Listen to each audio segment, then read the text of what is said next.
Welcome back. Angry VMR gold mine workers are refusing to leave until their demands are met. The group held a demonstration over unpaid salaries and poor working conditions.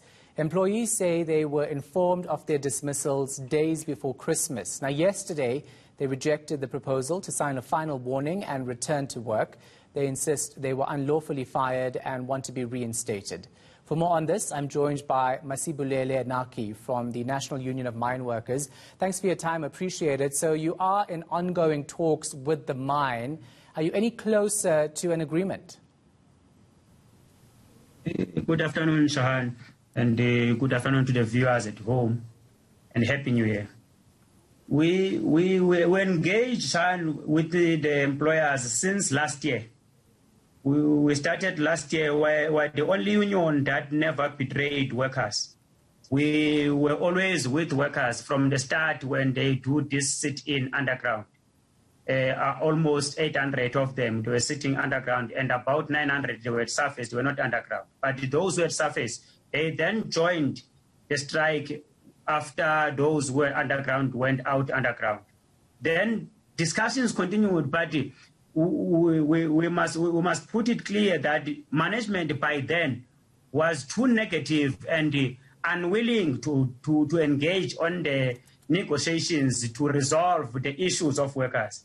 We wrote several letters, several emails to them, calling them to the table so that we find an amicable solution on how to resolve these standing issues of workers, because workers were demanding issues that were well known by the management.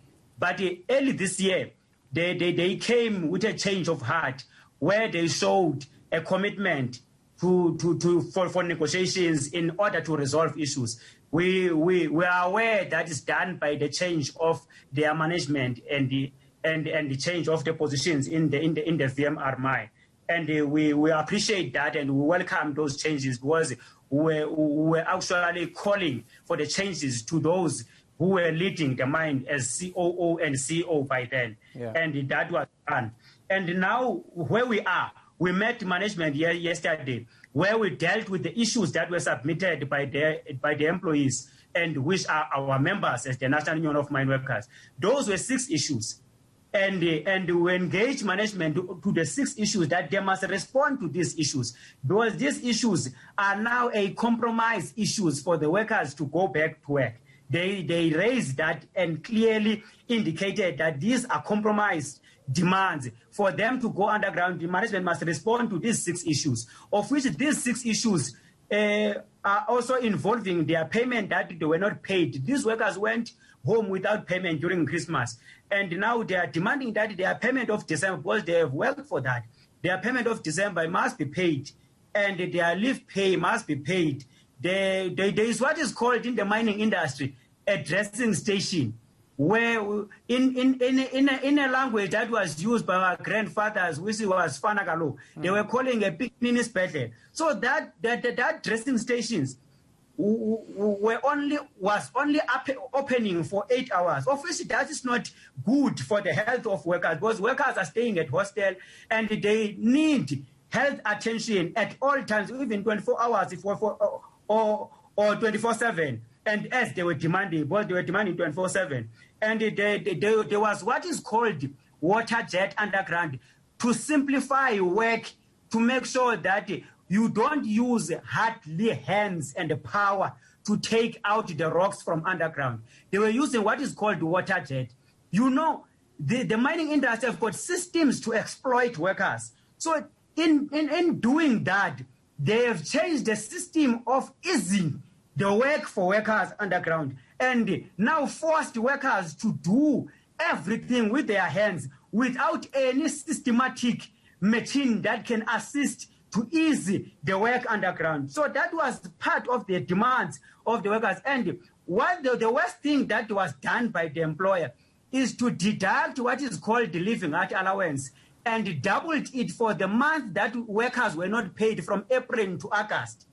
From April to August, workers at VMR did not receive payment, but the employer deducted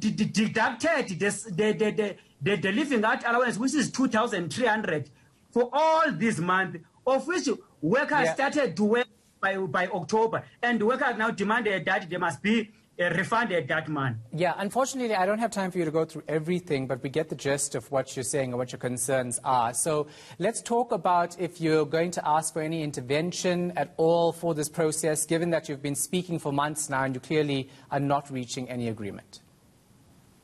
We're already deep in intervention. As I indicated, we met with management yesterday. They responded positively to some of the issues. The issues that were still in disagreement on is only the issue of the specific final warning, because we agreed with them that we'll do an appeal to all these workers that are dismissed, regardless of their union, because we're a majority union there. So we're all now representing all of those workers at Kopanang Mine. So we told management that we will appeal, and they must open doors for workers who want to go to work. And they must withdraw dismissals to workers, of which they were positive to consider that party. One thing that they were negative, and they totally cleared it out that they cannot succumb to it. It's an issue of final warning, of which we are calling upon our members that the issue of a final warning is not an issue. We will continue to negotiate for the withdrawal of that, even if they go back to work. So at this stage, I'm talking outside of your engagement with management. Are you going to the CCMA to intervene? Because you are saying these dismissals were unlawful. That's what I'm asking you about. Okay, thank you very much. We already declared a dispute to the issues of workers at CCMA. So those issues are already at CCMA. But the issues that we're engaging on were the issues that are going to inform workers to go back to work. They are pending issues that need the CCMA to intervene, and we already launched that dispute to CCMA. All right, thank you so much for your time. We appreciate it. Masibulele Naki from the National Union of Mineworkers.